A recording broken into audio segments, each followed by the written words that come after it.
હાલમાં નવરાત્રી ચાલી રહી છે ત્યારે રાત્રિ દરમિયાન શહેરભરમાં નવરાત્રીનું આયોજન કરવામાં આવી રહ્યું છે ત્યારે સુરતના પાલ વિસ્તારમાં ચાલુ નવરાત્રી એક વિચિત્ર ઘટના સામે આવી હતી। પાલ વિસ્તારમાં ચાલતી યશવી નવરાત્રીની સુરક્ષાની સામે સવાલો ઉઠી રહ્યા છે।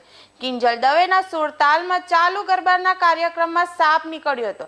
મેઇન સ્ટેજ ઉપર જ્યાં સુરત પોલીસ કમિશનર બિરાજમાન હતા ત્યાં જ સાપ નીકળ્યો હતો। સ્ટેજની સામે ખેલૈયાઓ ગરબા રમી રહ્યા હતા। જો કે તાત્કાલિક ફાયર વિભાગને જાણ કરવામાં આવી હતી।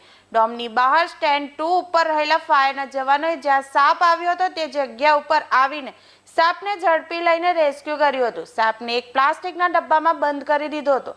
આ સાપનું ઇન્ડિયન નામ કાળોતરો છે। તે ઝેરી સાપ છે। આ પ્રકારના સાપની લંબાઈ 4 થી 5 ફૂટની હોય છે। હાલ તો ફાયરના જવાનો દ્વારા સાપનું સહી સલામત રેસ્ક્યુ કરી સલામત સ્થળે છોડવાની કવાયત હાથ ધરી છે।